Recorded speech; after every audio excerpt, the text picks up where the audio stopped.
उम्मीद बैच के लॉन्च होने के बाद ही तुम लोगों ने लगातार मुझसे ये बात बोला कि दीदी उम्मीद बैच के लिए एक टाइम टेबल ला दो, एक परफेक्ट, एक आइडियल टाइम टेबल। तो here I am back with that time table video. उम्मीद बैच के लिए एकदम से एक परफेक्ट टाइम टेबल जो है वो लेके आई हूँ, लेकिन तुम्हें मुझसे एक प्रॉमिस करना पड़ेगा सबसे पहले कि ये टाइम टेबल को तुम एकदम स्ट्रिक्टली फॉलो करोगे एंड एकदम से इससे स्ट्रिक हो जाओगे आगे आने वाले अभी 2.5 महीने के लिए, देन ही तुम्हारा सिलेक्शन का कोई चांसेस बनेगा। अगर तुम स्टार्टिंग वाले दिनों में एकदम बहुत ज्यादा जोश में रहोगे कि लाइक मेरे को तो सिलेक्शन लेना ही है, मैं एकदम 15 घंटे 16 घंटे पढ़ने के लिए तैयार हूँ, लेकिन जैसे जैसे टाइम बीतते चला जाएगा तुम्हारा वो जो अंदर का मोटिवेशन है ना, वो लेवल, मोटिवेशन का लेवल कम होते चला जाएगा। तो ये प्रॉमिस करके जाओ यहाँ पे कि टाइम टेबल आप यहाँ पे बता रहे हो उसको हम लोग ब्लाइंडली एंड स्ट्रिक्टली फॉलो करेंगे आगे आने वाले जितने भी 75 दिन या फिर जितने भी दिन बचे हुए हैं। और दूसरी तुम्हारी दिक्कत ये आती है कि दीदी हम बहुत सारे टाइम टेबल वाले वीडियोस देख लेते हैं लेकिन हम उसको फॉलो ही नहीं कर पाते अच्छे से।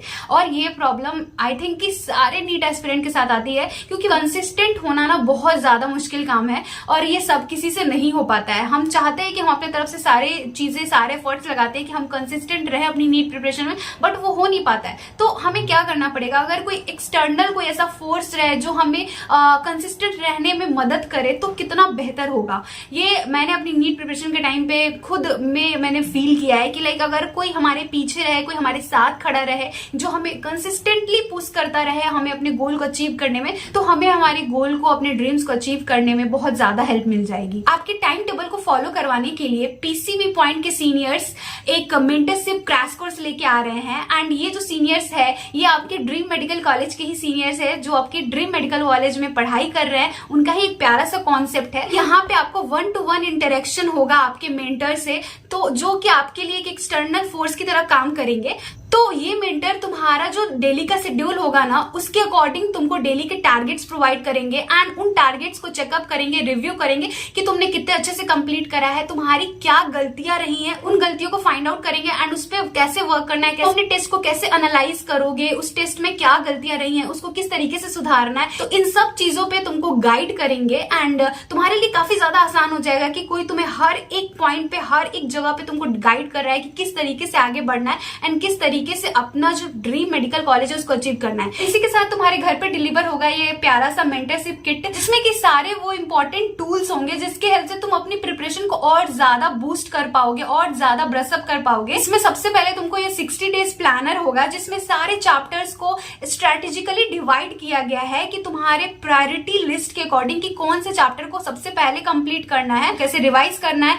टेस्ट देने के लिए तुमको इसमें ढेर सारे OMR सीट मिल जाएंगे एंड सिर्फ OMR सीट ही नहीं रहेगा, यहाँ पे टेस्ट एनालाइज करने के लिए भी तुमको डेडिकेटेड स्लॉट मिल जाएगा और रिवीजन के लिए भी इसमें इंपॉर्टेंट स्टडी मटेरियल प्रोवाइड किए गए हैं। जैसे ये इनऑर्गेनिक का चार्ट हो गया जिसमें सारे ट्रेंड्स दिए हुए हैं, ऑर्गेनिक के सारे नेम रिएक्शंस के चार्ट हो गए, इसके अलावा तुमको पीरियोडिक टेबल चार्ट भी मिल जाएगा। तो ये कितना तुम्हारे नीट प्रिपरेशन को और ज्यादा ब्रशअप करेगा, तुम्हारे नीट प्रिपरेशन को एक अलग ही लेवल तक लेके जाएगा। ये मेंटरशिप प्रोग्राम ना पूरी तरीके से पर्सनलाइज्ड है। आपको यहाँ पे जिसका भी टाइम टेबल फॉलो करना है, आपको अगर मेरा टाइम टेबल फॉलो करना है तो आप मेंटर को बोल दो कि मुझे ये वाला टाइम टेबल फॉलो करना है, तो वो आपको उसी टाइम टेबल को फॉलो करवाएंगे और उसी तरीके से आपका डे प्लान करके देंगे। ये मेंटरशिप कोई 5,000-6,000 में नहीं मिल रहा है, काफी अफोर्डेबल प्राइस में है। 2499 में तुमको मेंटरशिप प्रोग्राम मिल जाएगा। फर्स्ट जो 100 स्टूडेंट होंगे उनके लिए ये सिर्फ 1999 का है। तो बिल्कुल भी देर मत करो, जल्दी से जाओ इसमें एनरोलमेंट लो। मैंने सारे लिंक्स डिस्क्रिप्शन बॉक्स में दे दिए हैं। देखो जो तुम्हारा उम्मीद बैच है यहाँ पे लेक्चर्स का जो ड्यूरेशन होता है ना वो लगभग 7 घंटे 8 घंटे के आसपास होता है। यहाँ पे लाइव लेक्चर्स प्रोवाइड करे जाते हैं। मैं तुमको बोल रही हूँ तुमको लाइव देखना ही नहीं, अगर तुम सिलेक्शन चाहते हो ना प्लीज लाइव मत देखना, तुमको रिकॉर्डेड लेक्चर्स ही देखने हैं। तो जो डेली लेक्चर्स का जो टाइम है वो लगभग 7 घंटे का है, ठीक है, 7 घंटे का है। तो अब तुम्हारा जो स्टडी आवर होना चाहिए वो लगभग 14 से 15 घंटे का रहेगा। इसके नीचे तुम इसके नीचे सर्वाइव नहीं कर सकते हो, तुम्हारा इसके नीचे सिलेक्शन होना बहुत ज्यादा मुश्किल है। कभी तुम 200-300 नंबर पे हो, सिर्फ तुम्हें 600 नंबर क्रॉस करना है तो तुमको अपने तरफ से बहुत ज्यादा एफर्ट्स लगाने की जरूरत है, बहुत ज्यादा घिस के मेहनत करने की जरूरत है। तो देखो अब तुम्हारा जो टाइम टेबल है उसको एक बार ध्यान से देखना, सिर्फ देखना मत, प्लीज फॉलो भी करना। ये कोई एकदम से आइडियल टाइम टेबल नहीं है जो कि तुमको फॉलो करना ही है। इसमें तुम कुछ ना कुछ अपना ऊपर नीचे कर सकते हो अपने अकॉर्डिंग, क्योंकि सबका अलग अलग होता है। जो अर्ली राइजर्स है वो अपने अकॉर्डिंग इसको थोड़ा बहुत शिफ्ट कर लेंगे। देंगे, और जो लेट नाइट तक पढ़ते हैं उनके लिए ये काफी सही रहेगा। ठीक है, मान लो तुम सुबह 8 बजे उठ रहे हो, ठीक है, उसके बाद 8 से 9 तुमको मॉर्निंग के जो भी रिचुअल्स होते हैं वो कर लेने हैं, जिसमें मेडिटेशन ना एकदम से रहना ही चाहिए। मेडिटेशन तुमको करना है, 10 मिनट तुमको इसके लिए टाइम निकालना ही है।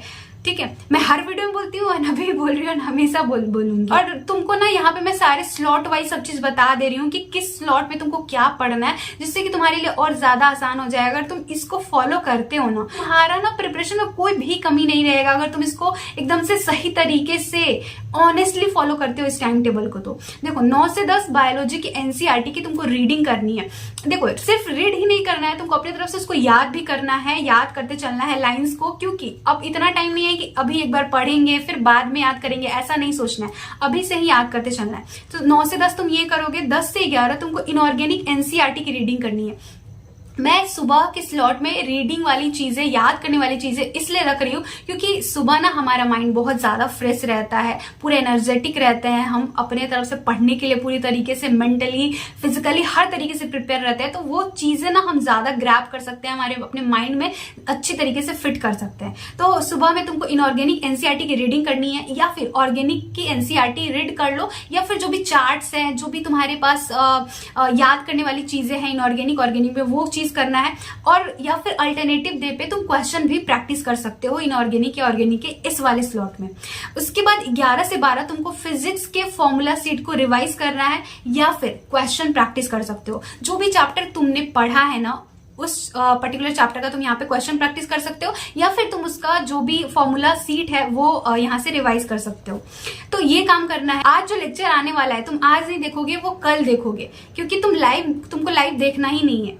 अब देखो 12 से 1 बजे तक तुमको केमिस्ट्री या फिजिक्स के नोट्स को रिवाइज करना है। जो भी तुम्हारे पास नोट्स है, तुम नोट्स लिख के बना रहे हो ठीक है, अगर नहीं लिख के बना रहे तो तुमको उसका पीडीएफ भी मिल जाएगा पीडब्ल्यू ऐप पे। तो उस पीडीएफ को प्रिंट आउट निकाल लो या फिर फोन में रखो और उसको रिवाइज करो इस वाले टाइम में 12 से 1 में। फिर 1 से 2 तुमको लंच ले लेना है। 2 से 6 तुम्हारा वीडियो लेक्चर का टाइम रहेगा, क्योंकि तुम रिकॉर्डेड लेक्चर देखने जा रहे हो, तुमको लाइव लेक्चर देखना ही नहीं है। तो रिकॉर्डेड लेक्चर देखना है तो 2 से 6, मतलब मैं जितना होता है टाइम, आइडियली जितना टाइम लाइव लेक्चर में लगता है उससे कम टाइम यहाँ पे दे रही हूँ, क्योंकि तुमको ना वीडियो 1.5x या फिर 2x पे ही देखना है। क्योंकि 1x मतलब एकदम नॉर्मल स्पीड पे तुम नहीं अफोर्ड कर सकते हो, तुमको थोड़ा फास्ट करके देखना ही पड़ेगा, क्योंकि लेक्चर का ड्यूरेशन बहुत ज्यादा है। तो तुम अगर 7 घंटे के लेक्चर को एकदम से नॉर्मल स्पीड पे देखोगे तो तुमको 8-9 घंटे लग जाएंगे सब कुछ समझ के पढ़ने में। तो थोड़ा फास्ट करके तुम देख सकते हो, इतना तो तुम लोग समझदार हो ही। ठीक है, तो इस तरीके से तुमको 4 घंटे यहाँ पे मिल गए वीडियो लेक्चर के लिए।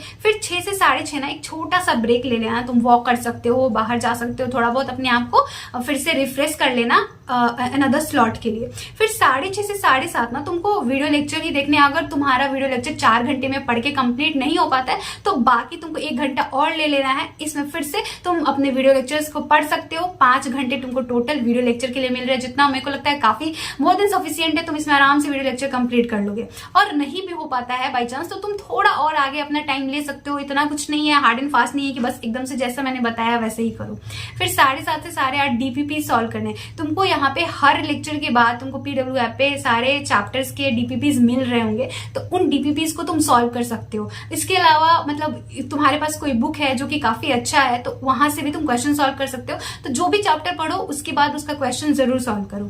फिर 8:30 से 9:30 यू कैन टेक डिनर वाला टाइम हो गया। फिर 9:30 से 11:30 ना तुमको उस पर्टिकुलर चैप्टर का जो तुमने आज पढ़ा है उसके PYQs करने हैं या फिर तुमको उसके नोट्स को रिवाइज करना है। मैं डेली के शेड्यूल में रिवीजन का स्लॉट इसलिए रख रही हूँ क्योंकि रिवीजन ही है जो तुमको सक्सेस दिलाएगा। तो ऐसा मत सोचो कि सिर्फ पढ़ के अपने सिलेबस को रख देंगे तो हो जाएगा। उसको तुम जितना ज्यादा रिवाइज करोगे उतना ज्यादा अच्छा रहेगा। एक बार ना मेरा तरुण सर से बात हुआ था, बायोलॉजी जो तरुण सर पढ़ाते हैं, तो मैंने उनसे पूछा कि सर मेरे मार्क्स इंक्रीज नहीं हो रहे हैं। उस टाइम मेरे मार्क्स 550 के आसपास स्टक हो गए थे। तो उन्होंने बस मेरे को यही बोला था कि रिविजन कम कर रही होगी, जितना हो सके जितना ज्यादा तुम कर सको रिविजन उतना ज्यादा करो। तो इसलिए मैं बोल रही हूँ कि जो पढ़ो, जो जिस दिन पढ़ाई हो रहा है उसका उसी दिन रिविजन कर लो।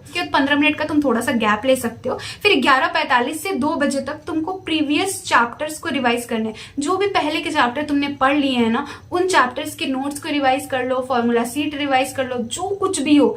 मतलब लेकिन तुमको पहले पढ़ा हुआ चीज को एकदम से रख नहीं देना है कहीं पे कि चलो बाद में उठाएंगे जब पूरा पढ़ लेंगे, सिलेबस पूरा कंप्लीट हो जाएगा। तो ये गलती नहीं करनी है। उसका भी मैंने यहाँ पे तुमको लगभग 2 घंटे का स्लॉट दे दिया है, तो तुम डेली अपने हर चीज को, नए लेक्चर्स को पढ़ भी सकते हो और साथ ही साथ पुराने वाले लेक्चर्स को रिवाइज भी कर सकते हो। तो इतने अच्छे से मैंने ये पूरा तुम्हारा डे का पूरा शेड्यूल बना दिया है, पूरा टाइम टेबल बना दिया है, एंड इसको तुम फॉलो करोगे ना, आई एम श्योर तुम बहुत अच्छे से सब कुछ कर सकते हो। मेरी खुद की बहन अभी नीट की प्रिपरेशन में लगी है, एंड बहुत सारे बच्चे होंगे जो अभी बोर्ड्स के बाद अपनी नीट की प्रिपरेशन में अच्छे तरीके से लग रहे होंगे। मेरी खुद की बहन अभी 12th कंप्लीट करके अभी उसका बोर्ड खत्म हुआ है, एंड उसके बाद वो नीट की प्रिपरेशन में लग रही है। मैं उसको हमेशा गाइड करते रह रही हूँ कि इस तरीके से करो, ये पढ़ो, वो पढ़ो। तो उसी तरीके से यहाँ यूट्यूब पे भी मैं आपको वही सारी चीजें बता रही हूँ जो मैं वहां उसको बताती हूँ। तो ये टाइम टेबल आपके लिए परफेक्ट रहेगा अभी, अगर आप इसको एकदम से ब्लाइंडली फॉलो करते हो, स्ट्रिक्टली फॉलो करते हो। तो ये तो हो गया मंडे टू सैटरडे, जब भी जो भी आपका लेक्चर्स मिल रहा है उसके अकॉर्डिंग। फिर संडे को ना आपको एक मॉक टेस्ट देना ही है, ठीक है। एक मॉक टेस्ट दो एंड उसको एनालाइज करो अच्छे से। उसके बाद वीक का पूरा रिविजन करना है। ये जो टाइम है इसमें आपको मान लो 6 से 7 घंटे लगे मॉक टेस्ट एंड उसके एनालिसिस में। उसके बाद जितना टाइम बच रहा है उसमें तुमने पूरे पीछे के वीक में जो भी पढ़ा है ना उस सबको रिवाइज करना है। तो इस तरीके से तुम्हारा शेड्यूल चलेगा, एंड आई होप कि मैं जो बता रही हूँ तुम उसको समझ पा रहे होंगे, एंड इसी तरीके से तुमको फॉलो करना है अगर तुम अपना श्योर शॉर्ट नीट में सिलेक्शन चाहते हो तो। क्योंकि कंपटीशन बहुत ज्यादा है एंड बहुत सारे बच्चे जो घिस घिस के पढ़ रहे हैं। तो आप लोग सोचोगे कि एकदम आराम से मतलब हम 4-5 घंटे पढ़ के अपना सिलेक्शन ले ले, तो अपने ख्वाब से बाहर निकलो और हकीकत वाली दुनिया में आ जाओ। क्योंकि इतना आसान होता तो शायद सबको अभी गवर्नमेंट मेडिकल कॉलेज में पढ़ रहा होता। तो इतना आसान नहीं है, बट उतना भी मुश्किल नहीं है जितना आपने बना रखा है। आप कर सकते हो, बट ये ऑनेस्टी, डेडिकेशन अपने तरफ से चाहिए, एंड एक मोटिवेशन चाहिए कि लगे रहना है, एंड अपने तरफ से जितना मेहनत हो सके उतना करते रहना है। So wish you all the best. अच्छे से प्रिपरेशन करते रहो जो मैंने बताया। इसके साथ जो लोग भी अभी उम्मीद बैच में पढ़ने के लिए निकल गए हैं अपनी जर्नी को उम्मीद से आगे बढ़ाने के लिए, तो उम्मीद बैच में यही वाला आपको टाइम टेबल फॉलो करना है। आई एम श्योर बहुत ज्यादा फायदा मिलेगा आपको, ठीक है। सो इस वीडियो के लिए इतना ही, और अच्छा लगा होगा तो प्लीज चैनल को सब्सक्राइब कर लेना, वीडियो को लाइक कर देना। मिलते हैं नेक्स्ट वीडियो में। Thank you so much.